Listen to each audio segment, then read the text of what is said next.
ஹல்லேலூயா, ஹல்லேலூயா, ஹல்லேலூயா. மத்தேயு 3ஆம் அதிகாரத்தை இன்று நாம் தியானிக்க இருக்கிறோம். இப்பொழுது நம் கண்களை மூடி நாம் ஜெபிக்கலாம். அப்பா பிதாவே, இது இந்த வேலையில் கூட தகப்பனே, மத்தேயு 3ஆம் அதிகாரத்தை நாங்கள் தியானிக்க உள்ளோம். தகப்பனே, எங்கள் கூட நீங்கள் என்ன பேச போகிறீங்கப்பா? அப்பா, இந்த வேலையில் அடியலை மறைத்து நீர் வெளிப்படுங்கப்பா. இதோ கர்த்தாவே, யோவான் ஸ்நானன் கூட நீங்கள் பேசின வார்த்தைகளை இப்பொழுது நாங்கள் தியானிக்க போகிறோமாப்பா. இதோ கர்த்தாவே, என் வாயை மறைத்து நீர் வெளிப்படுங்க. இயேசுவின் ரத்தம் செய்யும், இயேசுவின் நாமத்தில் பிதாவே, ஆமென். ஹல்லேலூயா. இப்பொழுது நம் மத்தேயு 3ஆம் அதிகாரத்தை நாம் எடுத்துக்கொள்ளலாம். இந்த அதிகாரத்துக்கு நான் ஒரு தலைப்பு கொடுக்கிறேன். மனம் திரும்புங்கள், பரலோக ராஜ்யம் சமயமாய் இருக்கிறது. மனம் திரும்புங்கள், பரலோக ராஜ்யம் சமயமாய் இருக்கிறது. இந்த அதிகாரத்தை தனித்தனியாக நான் 3 பகுதியாக பிரிக்கிறேன். 1லிருந்து 4 வரை ஒரு பகுதியாக பிரிக்கிறேன். யோவான் ஸ்நானகன் வருகை 2ஆம் பகுதி 5 முதல் 12 வரை. யூதர்கள் ஞானஸ்தானம் எடுக்கும்படி வந்தார்கள் 3ஆம் பகுதி 13 முதல் 17 வரை. இயேசு கிறிஸ்துவின் தாழ்மையாய் வந்தார். இயேசு கிறிஸ்து எப்படி தாழ்மையாய் வந்தார் என்பதை நாம் பார்க்க போகிறோம். இந்த அதிகாரத்தை நாம் 1லிருந்து 2 வசனம் நாம் வாசிக்கலாம். இந்த இடத்துல யாரை குறித்து நாம் பார்க்க போகிறோம் என்றால், யோவான் ஸ்நானகரை குறித்து நாம் பார்க்க இருக்கிறோம். இந்த யோவான் யார் என்று நமக்கு தெரியணும் அப்படின்னா, நம்ம லூக்கா 1ஆம் அதிகாரத்தை நாம் எடுத்து வாசித்தால் அதில் சொல்லப்பட்டிருக்கு. அதற்கு முன்பாக அவர் எப்படியாக வந்தார் என்று நம்ம பார்த்தோன்னா, அவர் யோவான் ஸ்நானகன் ஒரு ஆசாரிய கோத்திரத்தில் தான் அவர் பிறந்திருக்கிறார். ஒரு ஆசாரியராக இருக்கிறார். அது மாத்திரம் இல்லை, அவர் வந்தது எப்போ வந்திருக்கிறாருன்னு பார்த்தால் 30 வயதில் அவர் வந்திருக்கிறார் என்று வேத வல்லுநர்கள் சொல்லப்பட்டு இருக்கிறது. அதே நேரத்தில் தான் ஆண்டவரும் பார்த்தீங்கன்னா 30 வயதில் இயேசு கிறிஸ்துவும் ஞானஸ்தானம் எடுக்கும்படி, அதாவது ஊழியத்துக்கு அர்ப்பணித்து அவரும் எப்போ வராருன்னு பார்த்தீங்கன்னா இதே 30 வயதில் தான் அவரும் கடந்து வராரு என்பதை நாம் பார்க்குறோம்.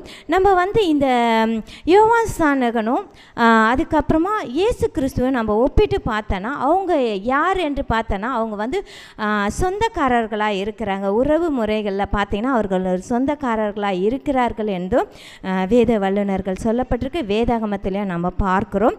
அது மாத்திரம் இல்லை, அவர் பார்த்தீங்கன்னா இவரும் ஊழியத்துக்கு அர்ப்பணித்து வராரு. இந்த இடத்துல பார்த்தீங்கன்னா இயேசு கிறிஸ்துவ ஞானஸ்தானம் எடுக்கும்படியாக இந்த அதிகாரத்தில் வருவதை நம்ம பார்க்குறோம். நம்ம எடுத்து இன்னும் தெளிவாக யோவான் ஸ்நானகன் யார் என்று நம்ம பார்க்கலாம். லூக்கா 1ஆம் அதிகாரம் 11லேருந்து 17 வரையும் நம்ம ஒன்றா நம்ம வாசிக்க கேட்கலாம். அப்போ இந்த 9ஆம் வசனத்தில் 11ஆம் வசனத்தில் போடப்பட்டிருக்கிறது.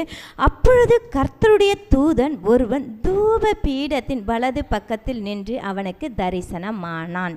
அப்போது அந்த இடத்துல ஆசாரிய ஊழியம் யார் செய்து கொண்டு இருக்கிறாங்க அப்படின்னு பார்த்தோன்னா, சகரியா அந்த இடத்துல ஆசாரிய ஊழியம் செய்து கொண்டு இருக்கிறாரு. அப்போது அவங்க தகப்பன் யார்? யோவான் ஸ்நானகனோட தகப்பன் சகரியா. அப்போது அவரோட பிறப்பு குறித்து இதில் பார்க்குறோம்.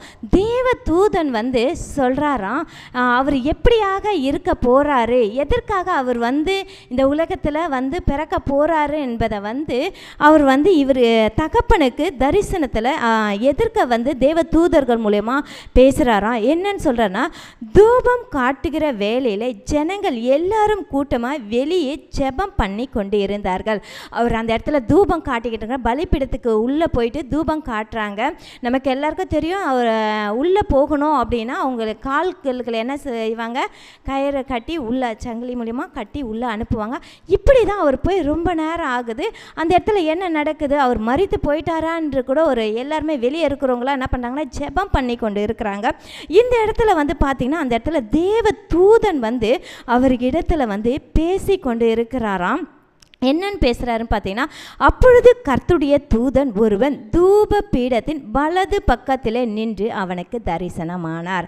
அப்போ யார் வலது பக்கத்தில் வந்து நிற்கிறாருன்னு பார்த்தோன்னா, தேவ தூதன் வந்து வலது பக்கத்தில், அந்த பலிபீடத்தாண்ட அந்த இடத்துல வலது பக்கத்தில் வந்து தேவ தூதன் நிற்பதை அவர் பார்க்குறாரு.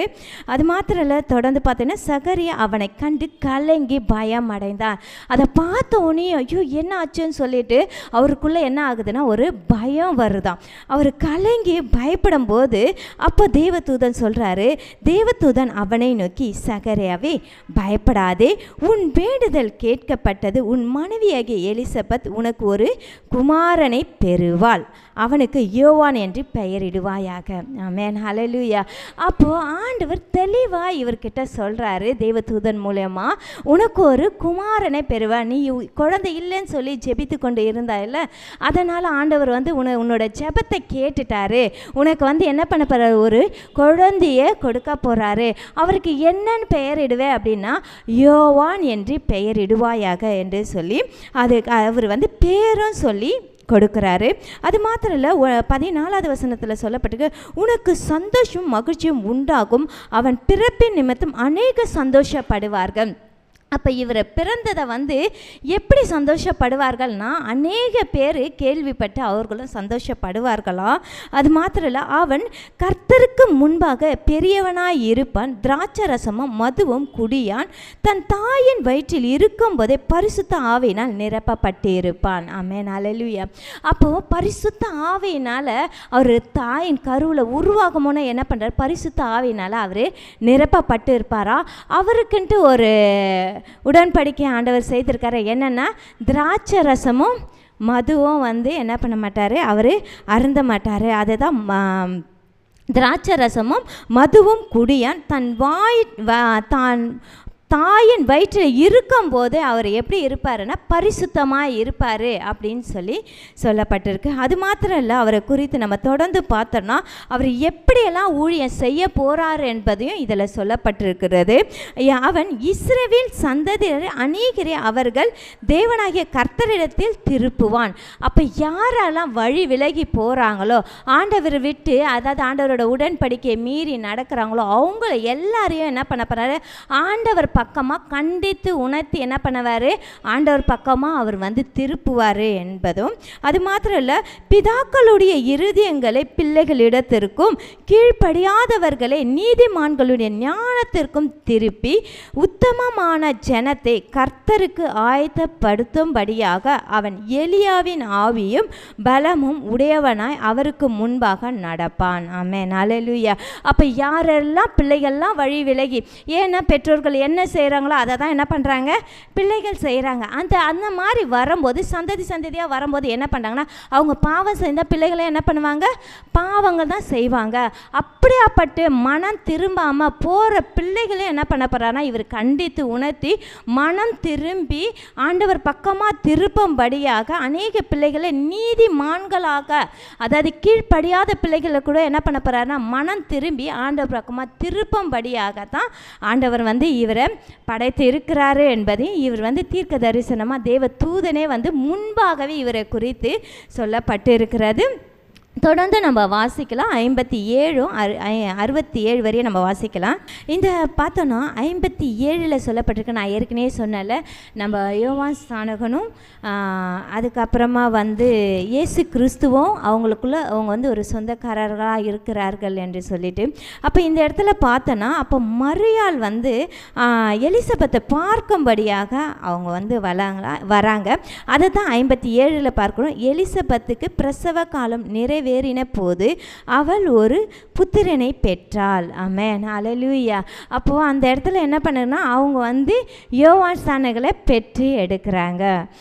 அது மாத்திரம் இல்லை, அவங்க பெற்று எடுத்த பிறகு அங்கே இருக்கிறவங்க எல்லாருமே சந்தோஷப்பட்டு மகிழ்ச்சியாக என்ன பண்ணுறாங்க, இந்த வசனத்தில் சொல்லப்பட்டது போல் இந்த இடத்துல என்ன பண்ணுறாங்க, அவர் பிறப்பை வந்து ரொம்ப சந்தோஷமாக ரொம்ப மகிழ்ச்சியோடு என்ன பண்ணாங்க, எல்லாரும் கடந்து வந்து உறவுமுறைகள் எல்லாரும் எல்லாரும் வந்து ரொம்ப சந்தோஷமாக இருக்கிறாங்களாம். அந்த 8ஆம் நாள் வந்து அவருக்கு விருத்த சேதனம் பண்ணும்படியாக போகும்போது அவருக்கு பேரை வைக்கணுமே அப்படின்னு சொல்லும்போது அப்போ சகரியா கிட்டத்தில் வந்து கேட்குறாங்க. சகரியா என்ற பேர், ஏன்னா அவங்க அப்படியே வம்ச வரலாறு என்ன பண்ணாங்க, சகரியான்னு இருந்தால் அதே பேரை கூட இடுவாங்க. அப்படி அவங்க வந்து கேட்கும்போது சகரியா என்ற பேர் வைக்கலாமா அப்படின்னு கேட்கும்போது அப்போ வந்து அவர் என்ன பண்ணுறாருன்னா, அவர் வாய் பேச முடியாத இருப்பதனால அவர் கைகள்னால் எழுதி யோவான் என்று பெயரிட வேண்டும் என்றார். அப்போது தாயும் என்ன சொல்கிறாங்க, யோவான் தான் பெயரிடணும்னு சொல்கிறாங்க. தகப்பனும் என்ன சொல்கிறாருன்னா, யோவான் தான்ட்டு எழுதி வைக்கும் போதே பார்த்தீங்கன்னா அவர் வாய்கள் திறக்கப்படுதான். ஆமென், ஹல்லேலூயா. அதான் வந்து 66 67 நான் வாசிக்கிறேன். அவைகளை கேள்விப்பட்டவர்கள் எல்லோரும் தங்கள் மனதில் அவைகளை வைத்துக்கொண்டு இந்த பிள்ளை எப்படியாப்பட்டதாக இருக்குமோ என்றார்கள். கர்த்தருடைய கரம் அந்த பிள்ளையோடு இருந்தது. அவனுடைய தகப்பனாகிய சகரியா பரிசுத்த ஆவியினால் நிரப்பப்பட்டு தீர்க்க தரிசனமாக அப்போது அவர் வந்து தீர்க்க தரிசனம் உரைக்கும்படியாக அவர் வாய்களை ஆண்டவர் திறந்தார். அப்போது இந்த இடத்துல நம்ம பார்த்தோன்னா அவரோட பிறப்பு எப்படி இருக்குன்னா அதிசயமாக தான் இருக்கிறது. அப்போது நம்ம இயேசு கிறிஸ்துவும் பார்த்திங்கன்னா எப்படியாப்பட்டவராக இருக்கிறாரு, அவர் அதிசயமானவர். அவர் தான் ஆலோசனை கர்த்தராகவும் இருக்கிறாரு. ஆமென், ஹல்லேலூயா. அப்போது அவர் வந்து பார்த்திங்கன்னா இந்த இடத்துல அவரோட பிறப்பை குறித்து நம்ம பார்த்தோம். அவர் எப்படியெல்லாம் வந்து ஆண்டவரை பற்றி தேவனுடைய பிரசன்னத்தை அவர் வந்து எப்படி மக்கள் மத்தியில் அவர் சொல்கிறாரு என்பதை நம்ம பார்த்தோன்னா, மறுபடியும் நம்ம லூக்கா 1ஆம் அதிகாரம் 17ஆம் வசனத்தை நான் வாசிக்கிறேன். பிதாக்களுடைய இருதயங்களை பிள்ளைகளிடத்திற்கும் கீழ்ப்படியாதவர்களை நீதிமான்களுடைய ஞானத்திற்கும் திருப்பி உத்தமமான ஜனத்தை கர்த்தருக்கு ஆயத்தப்படுத்தும்படியாக அவன் எலியாவின் ஆவியும் பலமும் உடையவனாய் அவருக்கு முன்பாக நடப்பான் என்றார். ஆமென், ஹல்லேலூயா. அப்போ இந்த இடத்துல நம்ம பார்க்குறோம், அவர் யாருடைய ஆவியை பெற்றிருக்கிறாரு, எலியாவின் ஆவியை பெற்றிருக்கிறாராம். அப்போ எலியாவினோட அபிஷேகம் இவர் மேலே இருந்திருக்கிறது. எலியா எப்படி அந்த இஸ்ரவேல் ஜனங்கள் வழி தப்பி போகும்போது கண்டித்து உணர்த்தி அந்த இடத்துல வந்து ஒரு பெரிய எழுப்புதலுக்கு காரணமாக அவர் எப்படி இருந்தாரோ, அதே போல் ஆண்டவர் வருவதற்கு, இயேசு கிறிஸ்து வருவதற்கு இவரும் வழி ஆயத்தம் பண்ணும்படியாகத்தான் யோவான் ஸ்நானகனும் வராரு. அவரோட ஆவியை பெற்ற இவர் பலமும் அதுக்கப்புறமா பார்த்தீங்கன்னா அவர் எலியாவின் ஆவியை உடையவரமாகிய அவரே இருக்கிறாரு. ஆமென், ஹல்லேலூயா. நம்ம தொடர்ந்து நம்ம வாசிக்கலாம். 3ஆம் வசனத்தை வாசிக்கலாம், மத்தேயு. அப்போ ஆண்டவர் வருவதற்கு வழியை ஆயத்தம் பண்ணும்படியாக ஆண்டவர் இந்த இடத்துல யாரை வைத்திருக்கிறா, யோவான் ஸ்நானகனை வைத்திருக்கிறாரு. அப்போ இந்த நாளையும் ஆண்டவர் வருகையை குறித்து அவர் வரப்போறார் என்பதை குறித்தும் பேசுவதற்காகத்தான் நாம் ஒவ்வொருவரையும் ஆண்டவர் தெரிந்திருக்கிறாரு. ஆமென், ஹல்லேலூயா. அப்போ நாமளும் ஆண்டவர் 2ஆம் வருகை வரப்போகிறது. அப்போ வருவதற்கு முன்பாக நம்ம என்ன பண்ணனா, யோவான் ஸ்நானகர் எப்படியெல்லாம் ஆயத்தமாக அவர் வந்து திராட்சை ரசம் குடிக்காமல் ஆண்டவருக்காக எப்படி பரிசுத்தமாக வாழ்ந்து அவர் ஆண்டவருக்காக வழியை ஆயத்தம் பண்ணினாரோ, அதுபோல் நாமளும் ஒவ்வொருவரும் எப்படி இருக்கணும்னா, நாமளும் வந்து கர்த்தர் வர போகிறார் என்று நம்ம சொல்லும்படியாக நம்மளும் என்ன பண்ணோம், ஆயத்தமாக ஆண்டவரை பற்றி மற்றவர்களுக்கு சுவிசேஷம் சொல்லி ஆண்டவர் பக்கமாக திருப்பவர்களாக நாமளும் இருக்க வேண்டும். ஆமென், ஹல்லேலூயா. நம்ம 4ஆம் வசனத்தை வாசிக்கலாம். நம்ம ஏற்கனவே நம்ம பார்த்தோம், அவரோட ஆகாரம் என்னவா இருந்திருக்கு, வெட்டுக்கிளியும் காட்டு தேனும். ஆமென், ஹல்லேலூயா. நம்மளை தேவன் அப்படிலாம் விடவே இல்லை. நம்மளுக்கு நிறைய ஆகாரத்தை ஆண்டவர் கொடுத்துட்டே இருக்காரு. நம்ம இஷ்டப்படி தான் சாப்பிட்றோம்.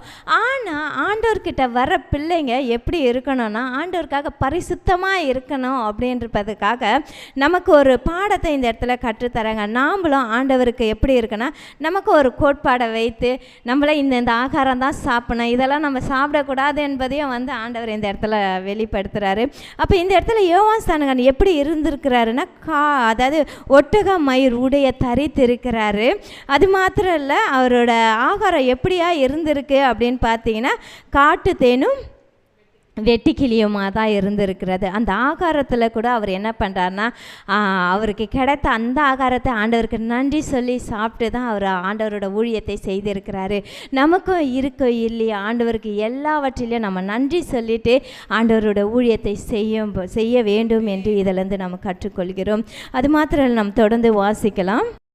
அப்போ இந்த இடத்துல பார்க்குறோம், யோவான் ஸ்நானகன் என்ன சொல்லி ஞானஸ்தானம் கொடுக்குறாரு?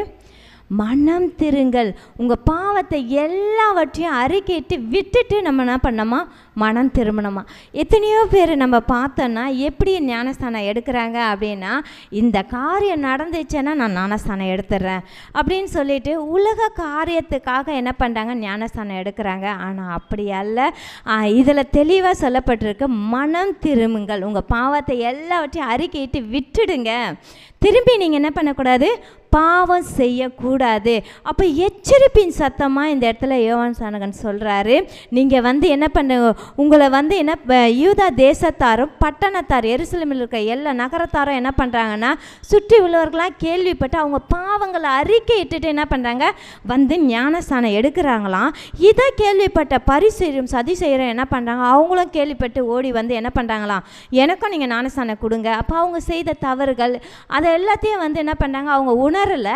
ஆனால் ஞானஸ்தானம் எடுத்துட்டா பரலோகத்துக்கு நேராக போயிடலாம் ஒரு கான்செப்டெல்லாம் அவங்க என்ன பண்ணுறாங்க, அவங்களாம் கேட்குறாங்க. ஆனால் அவர் எச்சரிப்பின் சத்தமாக சொல்கிறாரு, ஆபிரகாமுக்கு பிள்ளைகள் என்று சொல்லி அவரோட பேரை சொல்லிக்கிட்டு நீங்கள் வரீங்களா?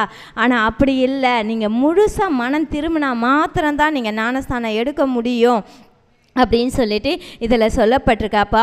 ஆண்டவரால் ஒரு கல்லை கூட என்ன பண்ண முடியும், பிள்ளையாக மாற்றி அவங்கள கூட ஆண்டவரால் பயன்படுத்த முடியும். அப்போ நீங்கள் முழுசாக நீங்கள் மனம் திரும்பலை அப்படின்னா ஞானஸ்தானம் எடுக்கிறது வேஸ்ட்டு தான் அப்படின்ற இதில் சொல்லப்பட்டிருக்கு. அப்போ நம்ம எப்படி இருக்குன்னா, பாவத்தை அறிக்கையிட்டு எல்லாத்தையும் விட்டுட்டு நம்ம மனம் திரும்பணுமா, முழுதாக மனம் திரும்பி ஆண்டவர் கையில் நம்ம வரும்போது தான், பரிசுத்தமாக இருக்கும்போது தான் ஆண்டவர் எடுத்து நம்மளை வல்லமையாக பயன்படுத்துவார். அப்போ மனம் திரும்புதலுக்கு ஏற்ற கனிகளை நம்ம கொடுக்கணும். ஆமென், ஹல்லேலூயா. அப்போ மனம் திரும்புறதுக்கு ஏற்ற கனிகள் என்ன? நம்ம கொஞ்சம் யோசித்து பார்க்கலாம். ஆவியின் கனியாகிய 9 கனிகள் நமக்குள்ளே இருக்கா? அப்போ நாமே ஆராய்ந்து பார்க்கணும். அப்போ ஆவியின் கனியாக 9 கனிகளை நாம் பெற்று இருக்கணும். ஆவியின் கனிகளை நம்ம சொல்லலாமா? அன்பு, சந்தோஷம், சமாதானம், நீடிய பொறுமை, தயவு, நற்குணம், விசுவாசம், சாந்தம், இச்சை அடக்கம். இந்த 9 கனிகளும் நமக்குள்ளே இருக்கணுமா? அதுதான் முழுமையான மனம் திரும்புதலுக்கு ஏற்ற கனியாக இருக்கிறது. ஆமென், அல்லேலூயா. நம்ம தொடர்ந்து நம்ம வாசிக்கலாம் 10லேருந்து. அப்போ இந்த இடத்துல பார்க்குறோம், அவர் இந்த இடத்துல யாரை குறித்து சொல்கிறாரு? எனக்கு பின்னாடி ஒருத்தர் வரப்போகிறாரு, எனக்கு பின்னாடி ஒருத்தர் வரப்போகிறாரு, அவருக்கு தான் நான் வழி ஆயத்தம் பண்ணும்படியாக தான் நான் இந்த இடத்துல வந்திருக்கிறேன் அப்படின்னு சொல்லிட்டு அவர் என்ன பண்ணுறாருன்னா, இயேசு கிறிஸ்துவை பற்றி அந்த இடத்துல சொல்கிறாரு. நாமளும் ஊழியத்துக்கு நம்ம புறப்பட்டு போகிறோம். அந்த இடத்துல நாம மகிமைப்படும்படி எதுவும் இல்லை. அந்த இடத்துல கிரியை செய்கிற இயேசு கிறிஸ்துவை மாத்திரமே தான் மகிமைப்படுத்தும்படி போகணும். ஆமென், அல்லேலூயா. அப்போ கடந்து போகிற இடத்தெல்லாம், ஆண்டவரை பற்றி சொல்ல இடத்தெல்லாம் நம்ம யாரை மகிமைப்படுத்தணும் அப்படின்னா, இயேசு கிறிஸ்துவ தான் தேவன், இயேசு கிறிஸ்து தான் வரப்போகிறாரு, அவருக்காகத்தான் நான் வழி ஆயத்தம் பண்ணும்படி வந்திருக்கிறேன்னு சொல்லிட்டு அவரை தான் மெயினாக வச்சு நம்ம எல்லா இடத்துலமும் பேசணுமா. இந்த இடத்துல சொல்லப்பட்டு இருக்கிறது, ஆண்டவர் வரப்போகிறாரு. கனி கொடுக்காத, அதாவது நல்ல கனி இல்லாதவங்களாம் எப்படி இருக்காங்கன்னா, பாதிரியை போல தான் இருக்கிறாங்க. அப்போ முத்துக்களாக இருக்கிற கனிகளை என்ன பண்ணுறாரு ஆண்டவர் இப்போ ஒரு பதறியை நம்ம என்ன பண்ண போகிறோம், கூடையில் வைத்து தூத்தும் போது அது என்ன பண்ண, பதறைகள்லாம் தனியாக போயிடும், நல்ல கனியெல்லாம் அதிலேயே நீக்கும். அப்படி தான் ஆண்டவரோட வருகைக்கு முன்பாக எப்படி இருக்குன்னா, நல்ல கனியெல்லாம் ஆண்டவர் வைத்திருக்கிறாரா. பதறைகள்லாம், அதாவது ஆண்டவருக்கு முழுசாக மனம் திரும்பாதவர்கள்லாம் எப்படி இருக்கிறாங்கன்னா, அவங்களாம் ஆண்டவர் விலக்கி வைக்கிறாரா. அப்போ இந்த நாளில் நம்மளும் ஒரு பதறையை போல் இருந்தோன்னா, இன்றைக்கி நம்ம மனம் திரும்பி நம்ம பாவத்தை அறிக்கையிட்டு ஆண்டவர் பக்கமாக நம்ம திரும்பணும் அப்படின்னா, ஆண்டவர் நம்மளை ஏற்றுக்கொள்ள அவர் வல்லவராக இருக்கிறாரு. அப்போ நம்ம ஆக்கணைக்குள்ளே போகாத படிக்கு இந்த இடத்துல போடப்பட்டிருக்கு, கனி கொடாத மரம் எல்லாம் வெட்டுண்டு அக்கினியில் போடப்படும் சொல்லிட்டு. அப்போ கனி கொடுக்காத மரத்தை என்ன பண்ண போகிறாரு? வெட்ட போகிறாரு. அப்போ இந்த நாளை நான் மனம் திரும்பி ஆண்டவர்கிட்ட விட்டு கொடுத்து, ஆண்டவரே என்ன நீங்கள் மன்னிச்சிடுங்க, இதுவரையும் நான் ஒரு கனி கொடுக்காத மரம் போல தான் நான் இருந்திருக்கிறேன், என்ன நீங்கள் மன்னிச்சிடுங்க அப்படின்னு சொன்னால் அவர் உடனே நம்மளை காப்பாற்ற அவர் வல்லவராக இருக்கிறாரு. அப்படி இல்லை, நம்ம கனி கொடுக்காத நானும் மரமாக வளர்ந்துட்டேன், நான் கரெக்டு அப்படி நம்ம இல்லாத படிக்கு நம்ம இருக்க வேண்டும். ஏன்னா இந்த இடத்துல சொல்லியிருக்கு, கோடாரியானது மரங்களின் வேறு அருகே வைக்கப்பட்டு இருக்கிறதா. அப்போ நம்ம எச்சரிப்பின் சத்தமாக இருக்கிறது. அப்போ நம்ம கனி கொடுக்காமல் இதுவரையும் ஏனோ தானே நம்ம இருந்தோன்னா நம்ம இந்த நாளை நம்மளை மாற்றிப்போம். அப்போது ஆண்டவரோட கோடாரி நம்ம பக்கத்தில் இருக்குது. நம்ம இத்தனை வருஷம் நம்ம வேஸ்ட்டாக நேரத்தை செலவு பண்ணியிருந்தோன்னா இன்றைக்கி ஆண்டவர் மனம் திரும்ப சொல்கிறாரு. அப்படி இல்லைன்னா அந்த மரம் எப்படி இருக்குன்னா வெட்டப்பட்டு அக்கினியில் போடப்படுமா. அது மாத்திரம் இல்லை, மனம் திரும்புதலுக்கென்று நான் ஜலத்தினால் உங்களுக்கு ஞானஸ்தானம் கொடுக்கிறேன், எனக்கு பின் வருகிறவரோ என்னிலும் வல்லவராயிருக்கிறார், அவருடைய பாதரட்சிகளை சுமக்கிறதற்கு நான் பாத்திரன் அல்ல, அவர் பரிசுத்த ஆவினாலும் அக்கினினாலும் உங்களுக்குள்ள ஞானஸ்தானம் கொடுப்பார். ஆமென், ஹல்லேலூயா. அப்போ இயேசு கிறிஸ்துவை நம்ம முன்பாக வைக்கும்போது இவர் மனம் திரும்புங்கள், பரலோகராஜ சமயம் இருக்குது. அப்போ ஆண்டவர் என்ன சொல்கிற, பாவத்தை அறிக்கையிட்டு நீங்கள் விட்டுட்டிங்கன்னா ஞானஸ்தானம் எடுத்துடலான்னு சொல்லிட்டு, ஆனால் அதற்கு பின்பாக இயேசு கிறிஸ்து வரும்போது பரிசுத்த ஆவியினால் நிரப்பப்படுவீர்கள் என்றும் இந்த இடத்துல யோவான் ஸ்நானகர் முன்பாகவே சொல்கிறாரு. ஆமென், ஹல்லேலூயா. தொடர்ந்து நம்ம பார்த்தோன்னா 12வது வசனத்தில் போடப்பட்டிருக்கு, தூற்றுக்கூடை அவர் கையில் இருக்கிறது, அவர் தமது களத்தை நன்றாய் விலக்கி தமது கோதுமையை களஞ்சியத்தில் சேர்ப்பார், பதறியோ அவியாத அக்கினியினால் சுட்டெரிப்பார் என்றார். ஆமென், ஹல்லேலூயா. அப்போது அவரோட கையில் தூற்றுக்குடியை வைத்திருக்கிறாரு. இந்த இடத்துல நம்ம பார்த்தோம் 10வது வசனத்தில் கோடாரியானது எப்படி இருக்கிறது, அதாவது மரத்தோட அடியில் வைத்து வெட்டப்படும்படியாக இருக்கிறது. இந்த இடத்துல ஆண்டவர் தூற்றுக்குடிய கையில் வைத்திருக்கிறாராம். அப்போ மணி போல இருக்கிற ஆண்டவர் உண்மையாக தேடுற, உண்மையாக ஊழியம் செய்கிற அப்படியாப்பட்ட பிள்ளைகளை ஆண்டவர் என்ன பண்ணுறான்னா அந்த தூற்றுக்குடியில் வைத்திருக்கிறாராம். பதறைகள் என்ன பண்ணுதான், வெளியே போகிறது என்று சொல்லிட்டு. ஆமென், ஹல்லேலூயா. அதுவும் எப்படி அதையும் என்ன பண்ண போகிறாருன்னா சுட்டெரிக்க போகிறாராம். அப்போ இந்த நாளில் ஆண்டவர்கிட்ட நம்ம மனம் திரும்பி அப்படியாப்பட்ட ஒரு பாவமான இடத்துல அந்த இடத்துல அக்கினியில் போய் நம்ம விழாத படிக்கு ஆண்டவர்கிட்ட இப்போ நம்ம மனம் திரும்பி வந்துட்டோம் அப்படின்னா ஆண்டவர் நம்மளை பாதுகாக்க வல்லவராய் இருக்கிறாரு. ஆமென், ஹல்லேலூயா. 13ஆம் வசனத்தை நம்ம வாசிக்கலாம். ஹல்லேலூயா. அப்போ இந்த 13ஆம் வசனத்தில் போடப்பட்டிருக்கு, அப்பொழுது யோவானால் ஞானஸ்நானம் பெறுவதற்கு இயேசு கலிலேயாவை விட்டு யோர்தானுக்கு அருகே அவனிடத்தில் வந்தார். அதாவது வேத வல்லுநர்கள் சொல்லப்பட்டிருக்கிறது 6 கிலோமீட்டர் அவர் கடந்து வந்தாராம். நம்ம பக்கத்தில் இருக்கிற ஆலயத்துக்கு கூட போகிறதுக்கு ரொம்ப கஷ்டப்படுறோம். ஆனால் அவர் பார்த்தீங்கன்னா 6 கிலோமீட்ரு அந்த இடத்துலேருந்து கடந்து ஆண்டவரோட திட்டத்தை இந்த இடத்துல நிறைவேற்றுறாரு. ஆண்டவரோட திட்டம் என்ன, இந்த பூமியில் நீ பிறக்கணும், நீ என்ன பண்ணணும், என்னோட ஊழியத்தை நீ செய்யணும்னு பிதா உன்னோட சித்தத்தை செய்யும்படியாக தான் அவர் கடந்து வராரு. அது மாத்திரம் இல்லை, யோவான்ஸ்கிட்ட தான் போயிட்டு என்ன பண்ணணும், ஞானஸ்தானம் எடுக்கணும்னு சொல்லி தீர்க்கதரிசிகள் எல்லாவற்றையும் முன்பாக எழுதி வைத்து அதை நிறைவேற்றும்படியாக ஒன்று ஒன்றா நடக்குது. அப்போ அவர் என்ன பண்ணுறாரு, 6 கிலோமீட்டர் அந்த இடத்துலேருந்து கடந்து அவர் என்ன சொல்கிறாரு, நான் உன்னிடத்தில் ஞானஸ்தானம் எடுக்க வந்திருக்கேன்னு சொல்லும்போது, நான் உனக்கு கீழே தானப்பா இருக்கேன், நீங்கள் என்கிட்ட நீங்கள் வரலாமா, நான் இதுக்கு தகுதியானவனே இல்லையேன்னு சொல்லிட்டு இவர் யோவான் ஸ்நானகன் சொல்லும்போது அப்போ ஆண்டவர் சொல்கிறாரு, யோவான் ஸ்நானம் அவருக்கு தடை செய்து, நான் உம்மாலே ஞானஸ்தானம் பெற வேண்டியதாக இருக்க நீர் என்னிடத்தில் வரலாமா என்றான். இயேசு அவனுக்கு பிரதி உத்தரமாக, இப்பொழுது இடம் கொடு, இப்படி எல்லா நீதியும் நிறைவேற்றுவது நமக்கு ஏற்றதாய் இருக்கிறது என்றார். அப்பொழுது அவருக்கு இடம் கொடுத்தான். ஆமென், ஹல்லேலூயா. இந்த இடத்துல நம்ம பார்த்தோன்னா ஆண்டவர் இவர் கையில் சொல்லும்போது யோவான் ஸ்நானகனுக்கு அதுக்கு என்ன பண்ணுறாரு, உடனே ரெஸ்பான்ஸ் பண்ணி அவரும் என்ன பண்ணுறாரு, அவருக்கு ஞானஸ்தானத்தை கொடுக்குறாரு.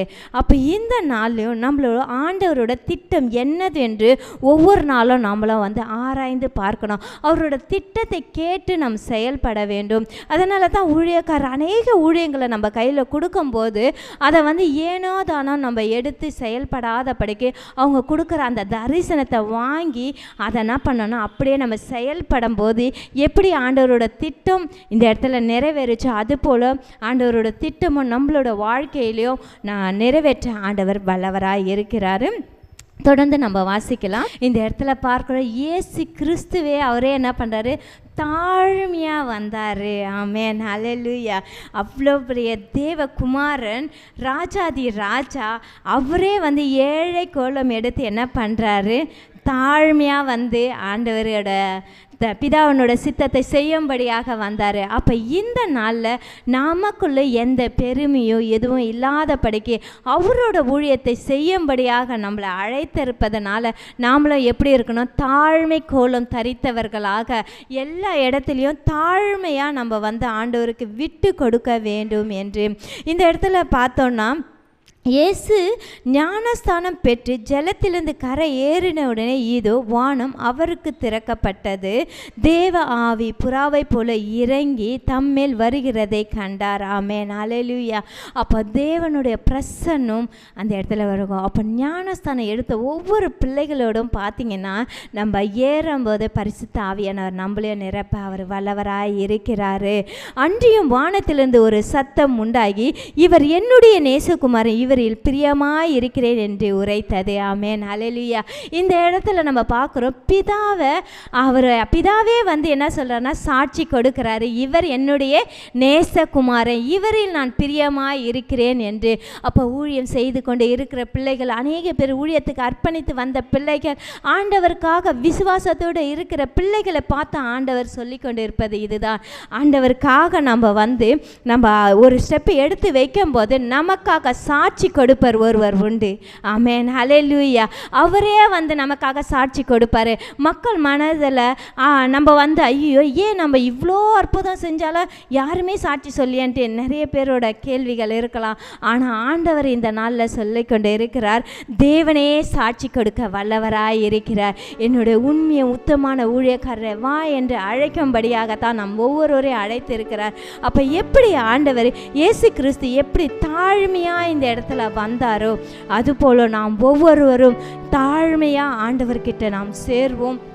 யோவான் சாணகன் எப்படி வழியை ஆயத்தம் பண்ணினாரோ அதுபோல் ஆண்டவரோட வருகையை குறித்தோ நாமளும் வழியை ஆயத்தம் பண்ணி பரலோக ராஜ்யத்திற்கு சமீபமாக அநேக பேர் மனம் திரும்பி அழைத்து செல்ல நம்மளை ஆயத்தப்படுத்திக் கொள்வோம். இப்பொழுதும் நம் பாடல் பாடும்போது தேவனை முழு இருதயத்தோடு நாம் நோக்கி பார்க்கலாம்.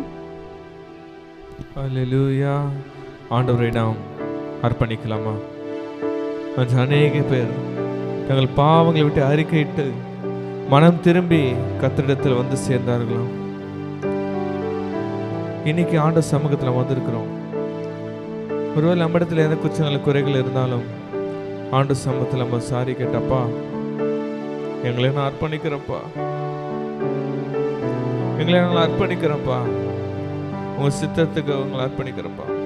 யோவாசனா அர்ப்பணித்தது போலப்பா, எங்கள் தகப்பன அநேக மக்கள் அர்ப்பணித்தது போல நாங்களும் அர்ப்பணிக்கிறப்பா, எங்களை எடுத்து நீர் பயன்படுத்தலாக என்று ஆண்டு சமூகத்தில் நாம இதயத்தின் ஆழ்த்திருந்து நாம் அர்ப்பணிக்கலாமா?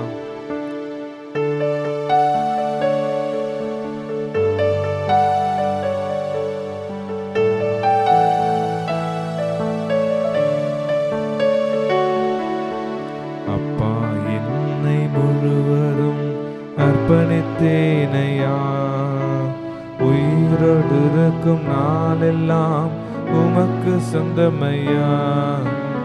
அப்பா, என்னை முழுவதும் அர்ப்பணித்தேனையா, உயிரோடு இருக்கும் நாளெல்லாம் உமக்கு சொந்தமையா.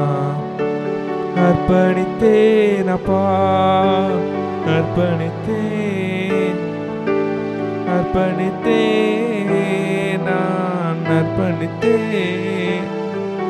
என் ஆவி ஆத்மா சரீரம் அர்ப்பணித்தேன். ஆவி ஆத்மா சரீரம் அர்ப்பணித்தே. அப்பா, என்னை முழுவதும் அர்ப்பணித்தேனையா. உயிரோடு இருக்கும் நாளெல்லாம் உமக்கு சொந்தமையா. அப்பா, என்னை முழுவதும் அர்ப்பணித்தேனையா. உயிரோடு இருக்கும் நாளெல்லாம் உமக்கு சொந்தமையா. எங்களை அதிகமாக நேசிக்கின்ற எங்கள் அன்பின் பரலோக தந்தையே, ஆசீர்வதிக்கப்பட்ட இந்த காலை வேலைக்காக உமக்கு நன்றி செலுத்துகிறோம் தகப்பனே. அப்பா, இப்பொழுது மத்திய 3ஆம் அதிகாரம் மூலமாக உம்முடைய வார்த்தைகள் எங்களோட இடைப்பட்ட கிருபைக்காக உமக்கு நன்றி ராஜா. அப்பா, இந்த வேளையிலும் ஆண்டவரே, எங்கள் பரிசுத்த ஆவியானவரே, அப்பா, நாங்கள் ஒன்றும் சுயமாய் பேசக்கூடாதபடி சித்தத்தை நாங்கள் பேச எங்களுக்கு உம்முடைய வெளிப்பாடுகளை தருவீராக. இயேசுவின் ரத்தம் ஜெயம். இயேசுவின் நாமத்தினால் பிதாவே, ஆமென். மத்திய 3ஆம் அதிகாரம் 13ஆம் வசனம், 14 மற்றும் 15ஆம் வசனம். அப்பொழுது யோவானால் ஞானஸ்தானம் பெறுவதற்கு இயேசு கலிலேயா விட்டு யோர்தானுக்கு அருகே அவனிடத்தில் வந்தார். யோவான் அவருக்கு தடை செய்து, நான் உம்மாலே ஞானஸ்தானம் பெற வேண்டியதாயிருக்க நீ இடத்தில் வரலாமா என்றார். இயேசு அவனுக்கு பிரதியுத்தரமாக, இப்பொழுது இடம் கொடு, இப்படி எல்லா நீதியை நிறைவேற்றுவது நமக்கு ஏற்றதா இருக்கிறது என்றார். அப்பொழுது அவருக்கு இடம் கொடுத்தான். ஆமென். இந்த வசனங்களை கூட நம்ம பார்க்கிறோம்.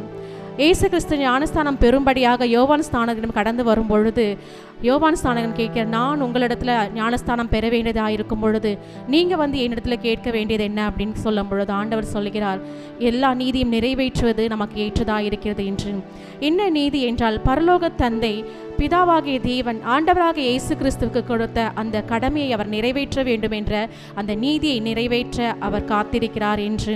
இந்த நாளிலும் நமக்கு எது நீதியாக கொடுக்கப்பட்டிருக்கிறது என்று நாம் பார்த்தோமானால், நாம் மனம் திரும்ப வேண்டும் என்பதே பரலோக தந்தையின் நீதியாக காணப்படுகிறது. நாம் எந்தெந்த காரியங்களை இன்னும் நாம் மனம் திரும்பாதபடி நாம் காணப்படுகிறோமோ, இந்த வேளையில் நம் ஆண்டவராகிய இயேசு கிறிஸ்து நம்மோடு இடைப்பட்டு கொண்டிருக்கிறார். அவரும் அநேக இடங்களை சொல்லியிருக்கார், மனம் திரும்புங்கள், பரலோக ராஜ்யம் சமீபமாக இருக்கிறது என்று. அப்போ மனம் திரும்புதலுக்கு ஏற்ற இருதயம் நமக்குள்ளாக காணப்படுகிறதா? ஒருவேளை நம்மளுடைய ஆவிக்குரிய பெற்றோர்களாக போதகர்கள் சொல்லும் வார்த்தையை நாம் கேட்கிறோமா? நம்முடைய ஜெபக்குழு தலைவர்கள் சொல்லுகிற காரியத்தில் நம்ம திருத்திக் கொள்ள வேண்டிய காரியத்தை நாம் இதையாக திருத்திக் கொள்ளுகிறோமா? மனம் திரும்புங்க, இந்த காரியத்தில் நீங்கள் மனம் திரும்புங்கன்னு சொல்லும் பொழுது அந்த காரியத்திற்கு நாம் கீழ்ப்படிந்து மனம் திரும்புகிறோமா என்று இந்த நாளில் கூட நம்மை நாமே உய்த்து ஆராய்ந்து பார்ப்போம். இப்பொழுதும் நம்முடைய இருதயத்தை ஆண்டவருக்கு நேராக திருப்பி நம்முடைய மனம் திரும்புதல் முழுமையாக நிறைவேற வேண்டும் என்று தேவனுடைய பாதத்தில் நம்மை நாமே அர்ப்பணிப்போம். நாம் முன்பதாக கடந்து வருவோம். எந்தெந்த காரியங்களை இன்னும் மனம் திரும்பாதபடி நம்முடைய இருதயம் கடினப்பட்டு காணப்படுகிறதோ, இப்பொழுது நம் தேவனத்தில் முன்பதாக வந்து நம்மை தாழ்த்தி மனம் திரும்புதலின் இருதயத்தை பெறும்படியாக ஆவிக்குரிய கனியுள்ள ஒரு வாழ்க்கையை நாம் வாழும்படியாக இந்த நாளில் நம் தேவனத்தில் அர்ப்பணிப்போமா?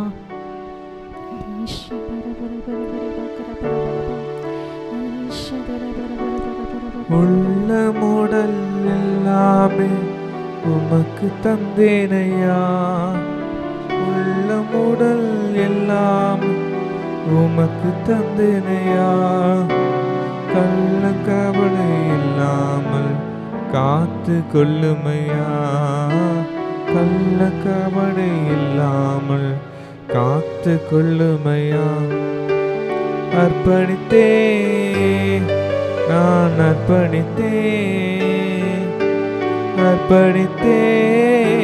நான் அர்ப்பணித்தேன். என் ஆவி ஆத்மா சரீரம் அர்ப்பணித்தேன். என் ஆவி ஆத்மா சரீரம் அர்ப்பணித்தேன். அப்பா பிதாவே, இந்த வேளையில கூட ஆண்டவரே, அப்பா எங்கள் இருதயத்தை உடைய சமூகத்தில் நாங்கள் தாழ்த்தி ஒப்பு கொடுக்கிறோம் தகப்பனே. அப்பா, எந்தெந்த இடங்களை நாங்கள் மனம் திரும்பாதபடி ஆண்டவர் எங்கள் இருதயம் கடினப்பட்டு காணப்படுகிறதோ, எங்கள் பிதாவாகிய தேவனே, அப்பா உம்முடைய நீதியை நிறைவேற்ற எங்கள் ஆண்டவராகிய இயேசு கிறிஸ்து எப்படி இந்த உலகத்திற்கு வந்தாரோ, அப்பா இப்பொழுது மனம் திரும்ப வேண்டிய நீதியை எங்களுக்கு நீர் கற்பித்து தந்த கிருபைக்காக உமக்கு நன்றி ராஜா.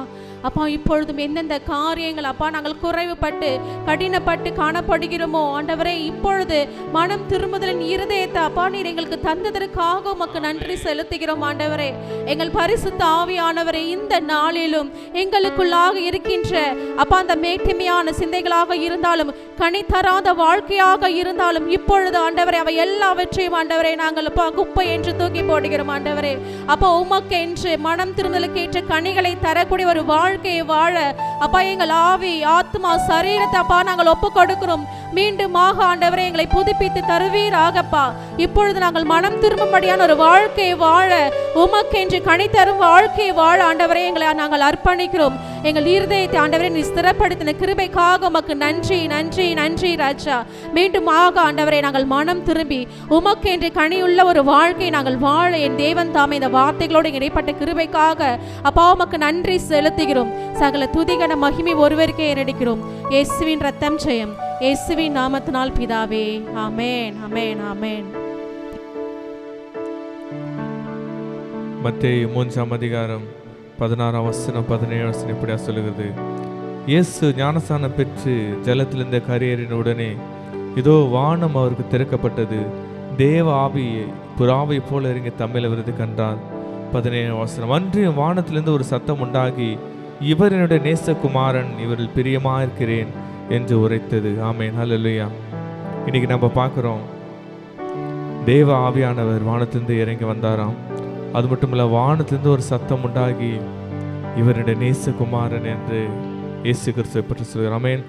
ஆம், அவர் பிதாவின் ஒரு நேசகுமாரன். ஆமென். அந்த நேசத்தை எப்படி வெளிப்படுத்துகிறார்? ஆவியானவர் மூலமாக மேலே வந்து உண்மையாலே நான் பிரியமாக இருக்கிறேன் என்று அந்த அன்பை வெளிப்படுத்துகிறார். ஆமென், ஹல்லேலூயா. அப்போ பிதாவானவர் எவ்வளவு அன்பாக இருந்தார். ஆமென். குமாரன் மேலே எவ்வளோ ஒரு அன்பாக இருந்தார்.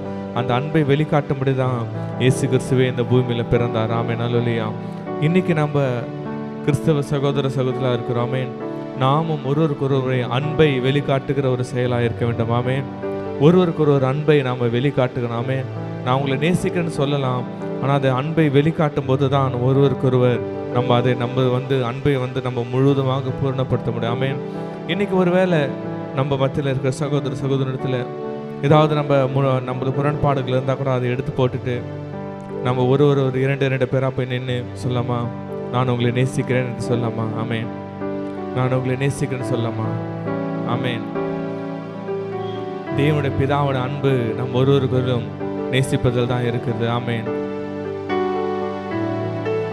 நம்ம கண்களை மூடி செபிக்கலாமா? நாம் இன்றைக்கு யோசிச்சு பார்ப்போம். ஒருவேளை நாம் ஏதாவது ஒரு நபர்கள் மேலே ஏதோ ஒரு கசப்பு விரோதங்கள் இருந்தால் கூட ஆண்டு சொல்ல, இல்லை மகனே, அவங்களை நாம் நேசிக்க வேண்டும் தான் கர்த்தர் சொல்லுகிறார். ஒருவருக்கொருவர் அன்பு கூறுங்கள் என்று கர்த்தர் இன்னைக்கு நம்ம சொல்லுகிறார். ஒருவருக்கொருவர் அன்பு கூற வேண்டும் கர்த்தர் சொல்லுகிறார். ஆண்டவரே அப்பா, நாங்கள் ஒரு அன்பாக இருக்கிறப்பா, எங்களிடத்துல எந்த விதமான வேறுபாடு இல்லை தகப்பனே. நாங்கள் அனைவரும் நேசிக்கிறோம்ப்பா. உங்கள் அன்பு எங்களை பூர்ணப்படுத்திருக்கிறப்பா. உங்களோட அன்பு எங்களை பூர்ணப்படுத்துகிறப்பா. உங்களோட அன்பு எங்களை பூர்ணப்படுத்துகிறப்பா. எங்கள் சபையில் நாங்கள் அன்பாக இருக்கிறப்பா தகப்பனே. எங்கள் குடும்பத்தில் நாங்கள் அன்பாக இருக்கிறப்பா. எங்கள் உறவினர் மத்தியில் நாங்கள் அன்பாக இருக்கிறப்பா. அன்பை நாங்கள் வெளிக்காட்டுறப்பா. உங்களோட அன்பை நாங்கள் வெளிக்காட்டுறப்பா. எங்களை அதிகமாக நேசிக்கிறான் தகப்பனப்பா. ஆண்டவரே, நீர் அன்பு கூர்ந்தது போலப்பா நாங்கள் ஒரு அன்பாக இருக்கிறாச்சா. நாங்கள் ஒரு அன்பாக இருக்கிறாச்சா. நீர் எங்களை ஆசீர்வதிங்கப்பா. நீர் எங்களை வழி நடத்துங்கப்பா. நீர் பலப்படுத்துங்கப்பா. நாங்கள் அன்பை தகப்பனே நாங்கள் உலகம் எங்கும் போய் இயேசு கிறிஸ்துவின் அன்பை நாங்கள் பிரதிபலிக்கணும்ப்பா. உலகம் எங்கும் போய் நாங்கள் இயேசு கிறிஸ்துவின் அன்பை நாங்கள் பிரதிபலிக்கணும்ப்பா. நீரே எங்களுக்கு உதவி செய்யுங்க தகப்பனே. நீரே ஆசீர்வாதம் வழி நடத்துங்க. இயேசு நல்ல பிதாவே, ஆமென். ஆமென். ஹல்லேலூயா. இந்த அதிகாரத்தில் நாம் பார்த்தோம், தேவனுடைய அன்பை குறித்து நாம் பார்த்தோம். அது மாத்திரம் இல்லை, சகரை எப்படி யோவான் ஸ்நானகனை எப்படி பாதுகாத்து வளர்த்தாரோ, யோசிப்பு எப்படி இயேசு கிறிஸ்துவை பாதுகாத்து வளர்த்தாரோ, அதுபோல தேவனும் பார்த்தீங்கன்னா நம்மளோட பாவங்கள் எல்லாவற்றையும் நீக்கும்படியாக தான் ஒரே பேரானையே வந்து நமக்காக அனுப்பினார். அப்போ தந்தையின் அன்பு எவ்வளோ பெரியதாக இருக்கிறது. எந்த நாள்லையும் அநேக தகப்பன்மார்கள் இருக்கிறார்கள், தன் பிள்ளைகளை எப்படி வளர்க்கணும்னு தெரியாமல் இருக்கிறாங்க. இந்த நாள்லையும் ஆண்டவர்கிட்ட நம்ம அர்ப்பணித்து ஒவ்வொரு தகப்பன்மார்களுக்காக நாம் ஒவ்வொருவரும் நாம் ஜெபிக்கலாம். அந்த அன்பை, தேவனோட அன்பை ஒவ்வொரு தகப்பன் மேலே ஊற்ற வேண்டும் என்று நாம் இந்த நாளில் நாம் ஜெபிக்கலாம். நம்ம ரெண்டு பேரை கரங்களை பிடித்து கொள்ளலாம். ஒவ்வொரு தகப்பன்மார்களுக்காக, குடும்ப தலைவர்களுக்காக, ஒவ்வொரு ஆண்களுக்காக நாம் இப்பொழுது நம் கைகளை பிடித்து நாம் ஒரு மனதோடு அவர்களுக்காக நாம் ஜெபிக்கலாம். அப்பா பிதாவே, இது உங்க அன்பு எவ்வளோ பெரியதா இருந்ததப்பா. இதோ எங்கள் பிள்ளைகளையும் வளர்க்கக்கூடிய அந்த ஞானத்தை நீங்க ஊற்றும்படியாக ஒவ்வொரு தகப்பன்மார்களுக்காக இப்பொழுது நாங்கள் ஜெபிக்கிறோம் அப்பா. இதோ உங்க அன்பை பெற்றுக்கொண்ட ஒவ்வொரு தகப்பன்மார்களும் அப்பா தாம் பிள்ளைகளை எப்படி வளர்க்க வேண்டும் என்பதை விசேஷித்த ஞானத்தை இப்பொழுது நீங்க ஊற்றுங்கப்பா. ஒவ்வொரு ஆண்கள் மேலேயோ அப்படியாப்பட்ட அபிஷேகத்தை நீங்க ஊற்றுங்கப்பா. இப்பொழுது நாங்க எல்லாம் ஒருமனப்பட்டு நாங்க ஜெபிக்கிறோம் தகப்பனே. என் தேவாதி தேவனே அப்பா, உங்க அன்பு, பரலோகத்தின் அன்பு இப்பொழுதே நீங்க ஊற்றுங்க. அந்த அபிஷேகத்தை நீங்க ஊற்றுங்க. ஒவ்வொரு ஆண்கள் மேலேயும் ஒரு எழுப்புதலை நீங்க ஊற்றுங்கப்பா. ஆதியில எப்படி இதோ தகப்பனே சகரியா எப்படி அப்பா எழும்பினாரோ தகப்பனே, யோசேப்பு எப்படி தம் பிள்ளைகளை பாதுகாத்து வளர்த்தார்களோ, அது போல ஒவ்வொரு தகப்பன்மார்களும் அப்பா பிள்ளைகளுக்கு அப்பா ஒரு பாதுகாப்பாக எழும்பி அப்பா உம்முடைய சத்தியத்தை போதிக்கிறவர்களாக அப்பா உங்க அபிஷேகத்தை அப்பா அவர்கள் மேல ஊற்றும்படியாக அப்பா இதோ தகப்பனே ஒவ்வொரு ஆண்களையும் நீங்க எழுப்ப போற கிருபைக்காக உமக்கு நாங்க நன்றி செலுத்துகிறோம் அப்பா. உமக்கு நன்றி செலுத்துகிறோம் அப்பா. இயேசு நாமத்தில் ஜெபிக்கிறோம் ஜீவனுள்ள நல்ல பிதாவே. ஆமென், ஆமென், ஆமென், ஆமென், ஆமென். இந்த நாளில் ஆண்டவர் கொடுத்த வார்த்தைகளுக்காக நம்ம ஆண்டவரை கரங்களை தட்டி நம்ம நன்றி சொல்லலாம். அப்பா உமக்கு நன்றி, நன்றி, நன்றி, நன்றி, நன்றி. கர்த்தர் தாமே ஆசீர்வதித்து வழி நடத்துவாராக.